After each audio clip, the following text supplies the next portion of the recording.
CHR, votre chroniqueur. Aujourd'hui, je vais vous parler du spin-off de la saga John Wick, c'est-à-dire Ballerina. C'est un film sous le signe de l'action, réalisé par Lynn Wiseman, un spécialiste du film d'action et des effets visuels. Il suffit uniquement de penser à Underworld 1 et 2 et Die Hard 4. C'est un spécialiste de l'action movie. Et ce film est un véritable condensé. Naturellement, il faut que je vous en parle. Mais avant cela, n'oubliez pas, si vous n'êtes pas abonné, pensez à le faire, pensez à la petite cloche pour notif et surtout pensez à commenter ma vidéo. Que ce soit sur le film Ballerina ou tout simplement vos réactions par rapport aux opus de la saga John Wick. Une saga que j'affectionne particulièrement. Donc, n'hésitez pas à commenter. Let's go!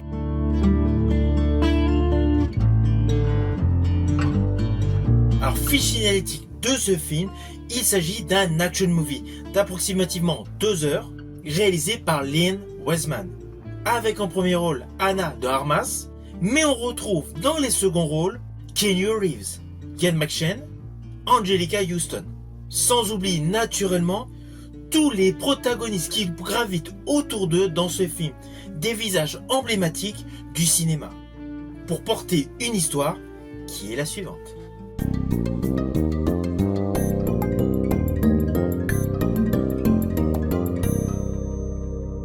Alors dans ce spin-off, nous découvrons le personnage Eve Macaro, interprétée par Anna de Armas.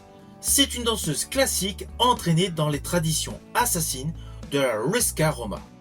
Suite à la mort de son père, elle entreprend tout simplement une vengeance envers ceux qui ont commis cet assassinat et naturellement, durant son parcours pour trouver les assassins, elle va faire la rencontre de personnages emblématiques de la saga John Wick, avec naturellement le personnage interprété par Keanu Reeves. Alors ne vous inquiétez pas, je n'irai pas plus loin sur les lignes scénaristiques de ce film, je préfère que vous le découvriez par vous-même. Surtout qu'in fine, c'est essentiellement une histoire de vengeance, avec beaucoup de scènes d'action. Mais cela n'empêche pas qu'à la fin de cette vidéo, je vous préciserai les éléments visuels que j'ai particulièrement aimés.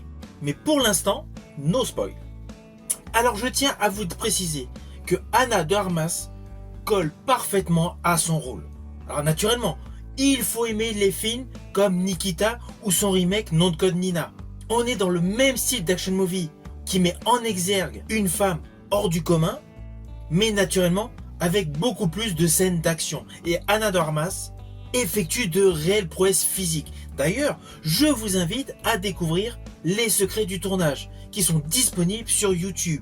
Vous allez pouvoir voir, c'est clair qu'il y a des effets visuels grâce à l'informatique, grâce à des câbles, grâce à des fonds verts. Mais cela n'empêche pas qu'il y a tout un côté physique, athlétique, réalisé par l'actrice elle-même.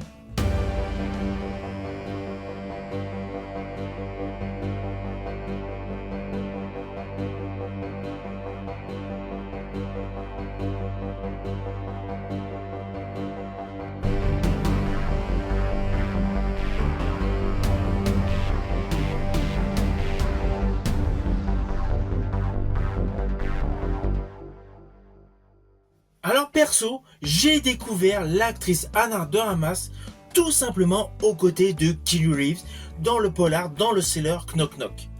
Un rôle totalement antagoniste à celui qu'elle a dans ce film Ballerina. Dans ce film jadis, face à Keanu Reeves, elle a interprété le rôle d'une femme fatale. Femme fatale qu'elle a souvent eue sur grand écran. Je pense notamment à Eau profonde face à Ben Affleck.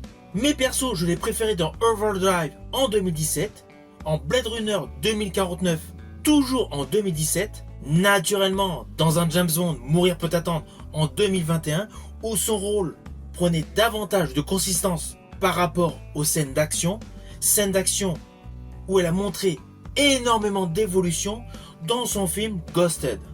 Ainsi, au fil de son évolution de rôle de 2006 jusqu'à maintenant, en fait, c'est totalement légitime son premier rôle dans ce film Ballerina. Cette actrice a la particularité d'avoir un côté femme fatale, mais en même temps extrêmement sportive. Sans oublier naturellement une prestation plus qu'honorable. Chaque émotion qu'elle ressent dans ce film, dans l'histoire qui se développe face à vous, sont totalement visibles sur son faciès. Alors oui, c'est clair, c'est un film essentiellement axé sur l'action, comme jadis d'ailleurs toute la saga des John Wick. Mais comme la saga des John Wick, il y a une véritable histoire avec de l'émotion. Et le fait de rencontrer plusieurs personnages emblématiques de cette quadrilogie de films initiale apporte une plus-value à tous les arcs narratifs qui peuvent se dégager sur l'histoire centrale qui n'est qu'une vengeance. Alors autour d'Arna de Armas, la qualité qui est exemplaire, c'est la photographie. La photographie, la colorimétrie rendent parfaitement la valeur au décor réel, car énormément de plans séquences de scènes d'action et de cascades ont été tournés sur des sites réels. Le film a été essentiellement tourné en Europe. Alors oui, il y a une partie en studio, avec des fonds verts, avec tout ce que vous voulez à côté, habituel au type de production de cette envergure. Mais la majorité des séquences ont été tournées sur sites réels. Et c'est indéniable, vous allez remarquer l'ambiance européenne majoritaire. Vous reconnaîtrez facilement des décors de Prague ou tout simplement des décors d'Autriche. Vous allez reconnaître des lieux emblématiques tels que le Théâtre National ou tout simplement la gare Masarykovo, ce qui permet à ce film d'avoir une esthétique européenne. Alors toute la photographie est sublime. Ceci dit, ce n'est pas une surprise.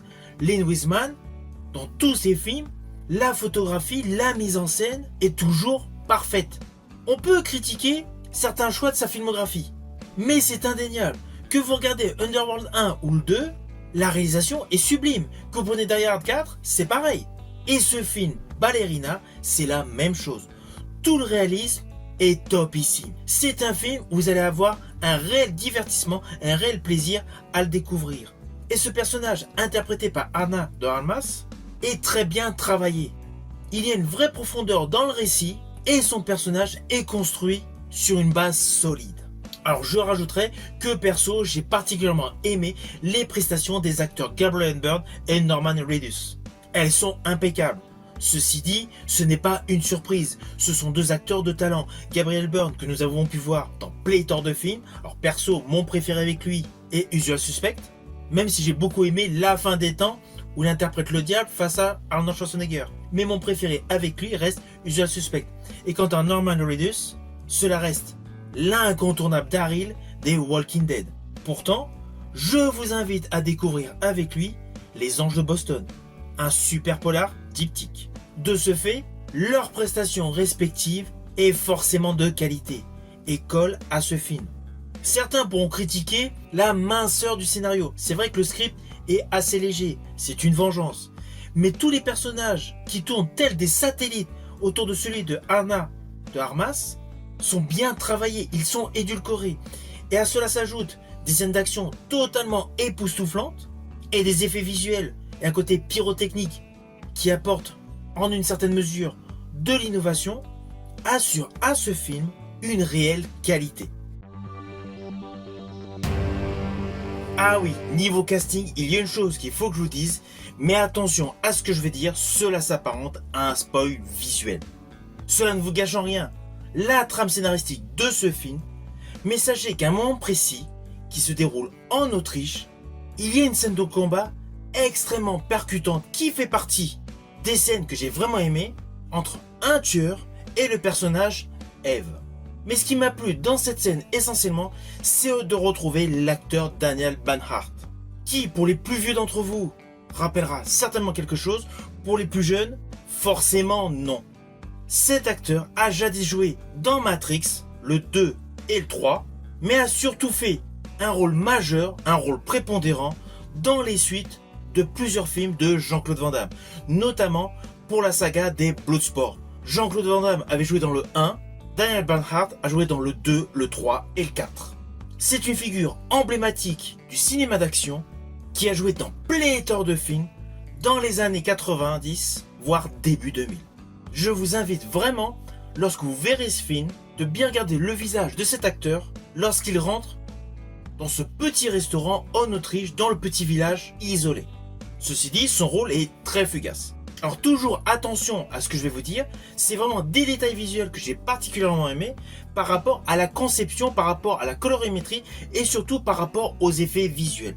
Il y a une scène où le personnage de Eve se retrouve face à un tueur qui a un lance-flamme et elle elle a une lance à incendie.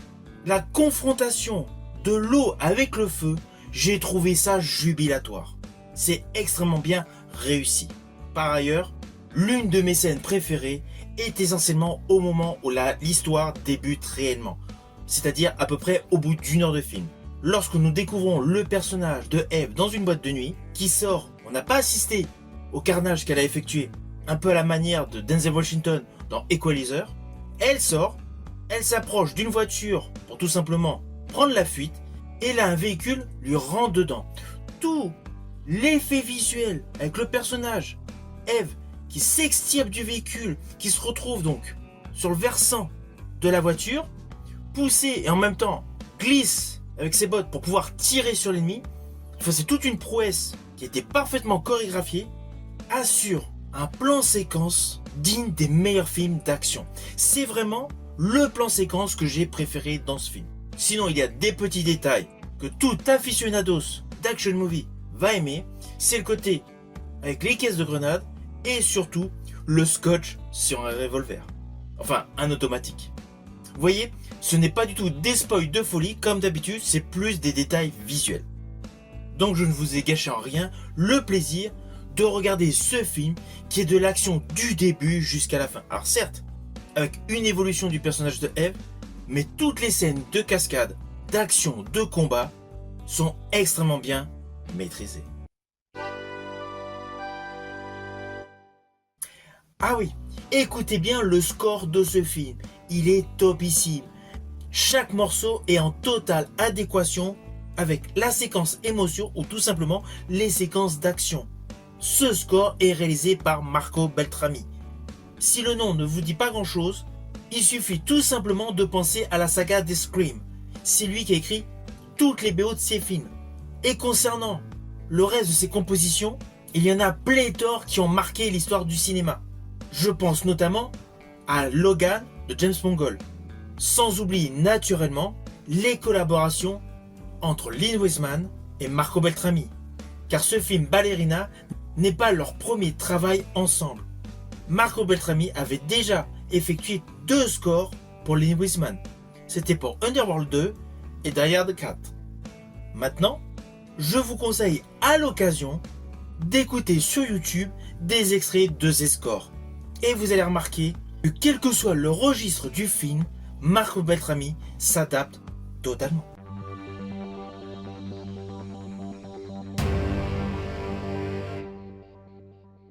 Alors au final, naturellement, c'est un film que je vous invite à découvrir. C'est un bon spin-off.